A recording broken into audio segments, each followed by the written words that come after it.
If it's health care, how do we make it accessible and affordable? Housing, energy, medical care, whatever it is, how do we work together so that all of our citizens can have accessibility and affordability for the things they need for their families, for themselves, and for the communities within which we live? And so that's our challenge.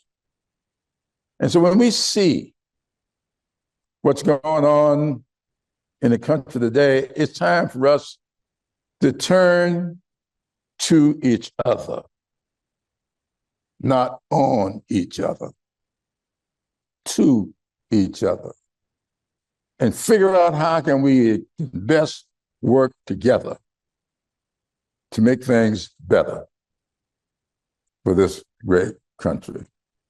Now I'm going to ask whoever's got the slide and to put up slide number 13.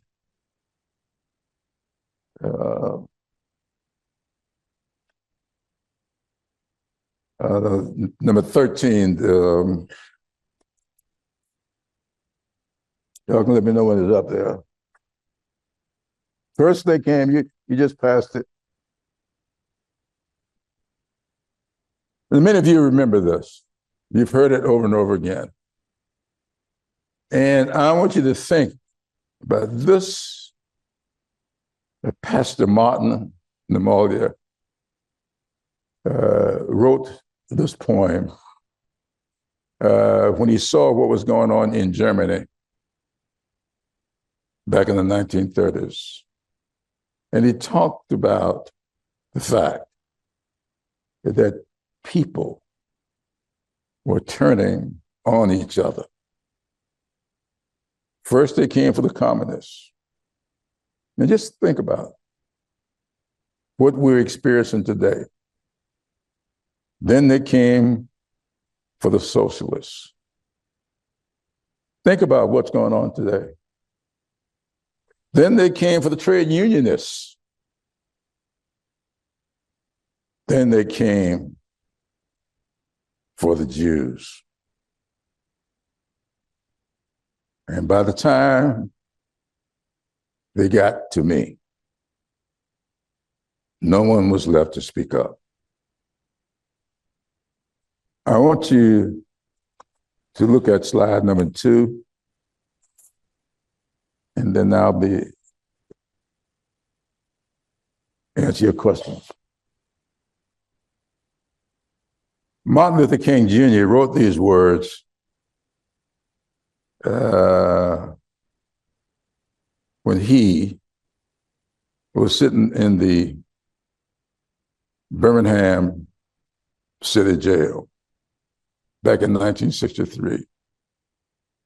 And when King wrote these words, he had received a letter from 8 clergymen, one of whom had South Carolina connections, telling him that they wanted him to leave Birmingham because he was a destructive force. But they said to him in the letter, said, now, Dr. King, we don't want you to get it wrong. We believe in your cause. We believe that your cause is right, but your timing is wrong. And King, when he answered them saying, the time is neutral. I think he used 4 words. Time itself is neutral. Time is never right and time is never wrong. Time is always what we make it. And then King went on to say that he was coming to the conclusion that the people of ill will in our society was making a much better use of time than the people of goodwill. I want you to think about that. He came to the conclusion that the people of ill will was making a much better use of time than the people of goodwill. And then he concluded with these words. We will have to repent, not just for the vitriolic words and actions of the bad people, but for the appalling silence of the good people. Too many good people were silent last year. And we are now reaping what was sowed by some bad people last year. But we, as a people, as citizens of this great country, have got to break our silence. Your vote is your voice.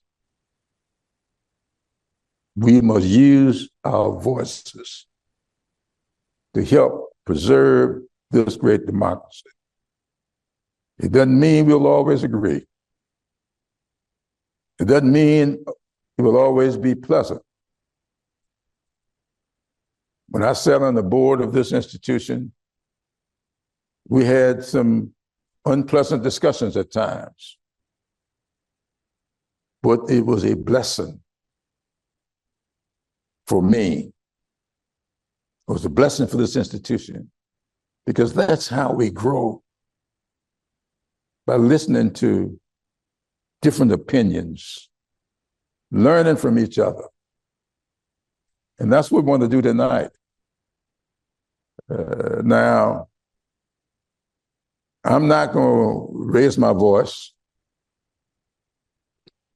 I'm not going to be unpleasant in any way. And I would hope that we can answer your questions, we can have discussions, and do so in such a way that when our evening here is over, all of us will feel that we have benefited from having come out on this rainy night. I thought the only place that people didn't know how to drive when it rained was in Columbia.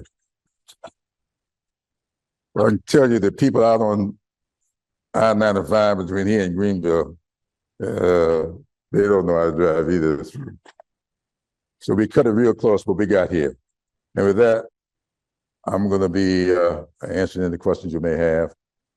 Now, I'm a pretty good politician, and which means I'm going to respond to all your questions.